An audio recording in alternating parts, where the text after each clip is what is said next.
Whoa. Yep.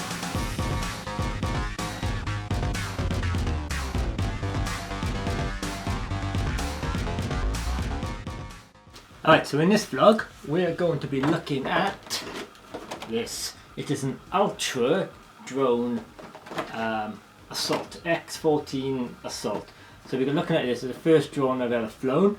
So I have been flying it quite a bit and I'm sort of getting the hang of it now, but I've still crashed quite a lot. So what I'm going to do, I'm going to take this outside and we're going to test it outside. Let's see if I can keep it in our garden and not land in anybody else's garden and lose the drone. So I'll show you what comes in the box first. And obviously the first thing we got in the box is the drone itself.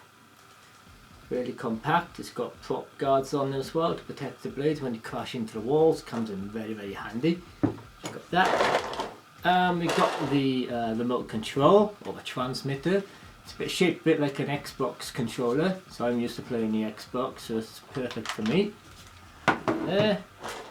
Comes with some spare props, and it even got a screwdriver somewhere. Let's get the batteries in and out of the controller. And also in the box we've got the charger cable and obviously the manual. The manual is pretty pants. It's in about 1 million different languages, and I think they use something like Google Translate to translate it from Chinese to English, so even the English instructions don't make much sense. So it's all been a bit of a trial and error taking this up, flying it around, working out what all the buttons do on the controller, but I think I got it. So without further ado, we're going to take this. It is already fully charged. I've charged it already. We're going to go and take that outside now and give it a flight, and I'll give you my thoughts while I'm flying it. Alright, so first thing I need to do is turn the quadcopter on, the switch there. Turn the remote on. Flick that up, flick that down. We got power. Now, on here we got the yellow is the front and black is the back, but I'm going to fly in headless mode, so I can hold down this button.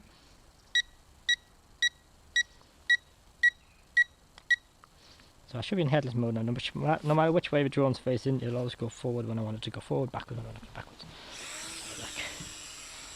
There you go. See, I'm still a little bit dodgy. Up and down, side to side. Let's try a flip. There we go. Let's try again. It's quite easy to fly, but it takes a little bit of getting used to the controls.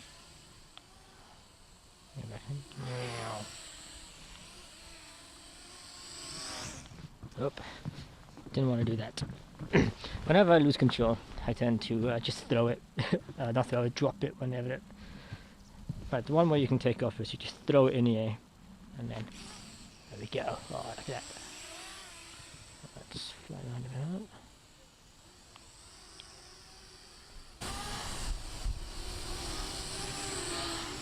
Oh. Another fun, once you get used to flying it, you get more confident, it's a lot more fun to fly. Yeah.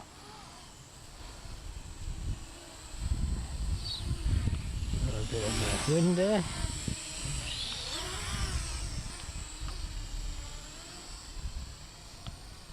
Some people tend to fly these as high as they can, but I know if I do that, the wind's going to take it and I'm going to lose it. So let's just get it to hover in one place, if I can control the thing.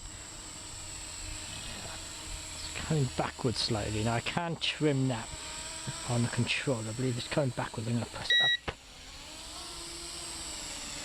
I'm not sure. Maybe it's just the wind taking it. Oh, yeah. Up, crashed. Throw it up. Yeah. Now the battery life is probably about 7 or 8 minutes. Depends on how you fly it.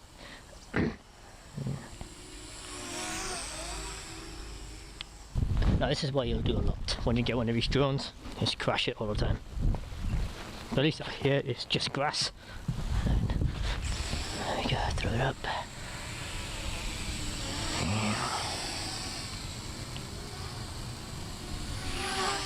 Whoa! You crash down into a washing line. Now controlling this, I'm using the left control to up and down, so select the pitch, and the right stick controlling the direction it goes in. So if I want to take off, you can put it in your hand like that, use the right, the left stick up like that, and then you use your right to take in whatever direction you want. Now you can also use the left stick to spin it around. It's not very fast, but we've got a button on the back on the left there. That's control the headless mode, so no matter which way the drone's facing, forward will always be forward, backwards will always be backward, left will always be left, and right will always be right. It also controls the speed. There's two different speed settings on it. So we've got speed 1, so it's not very responsive, and then we've got speed 2, it's a bit like sports mode, a bit more responsive. That's the wind taking that in. So I got it in speed 2 at the moment. I got more control over the outside. And you got a button then on the other side. Oop, didn't want to do that. On the back right hand side, hold that down, flick the joystick whichever direction I want, and it'll do a flip. It's a bit windy. Bring it back over here. Do a flip there. There we go. I want to flip to the left, hold it on to the left. I want to do a flip back towards me. Yeah.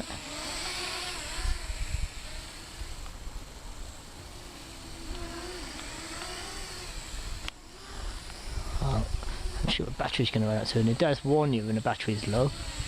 The drone will start flashing quite rapidly, and then it'll land itself then. So I'm putting quite a lot of throttle on this now, and I'm not getting much power out of it.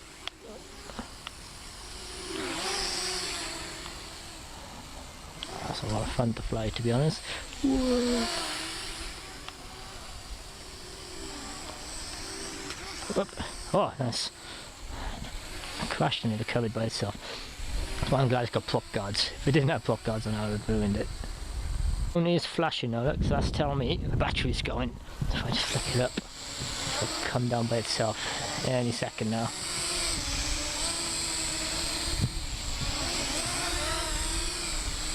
So the battery's going. So you do, unfortunately you only get about 7 or 8 minutes flying time out of it. And it takes about half hour, 45 minutes for the battery to charge. So yeah, no power left in there now, not spinning at all.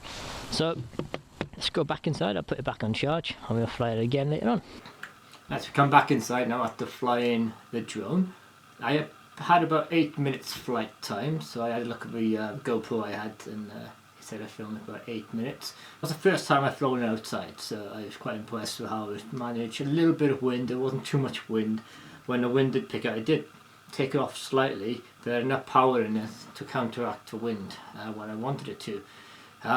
There's two different modes on there. You've got the slow mode and you've got the, I don't know what you actually call them, but you've got mode 1, mode 2, so you can go fast and slow, so it's good for beginners and more intermediate flyers. I would use mode 1 when you're flying inside. It's a lot slower movement, so you're less likely to bump into anything.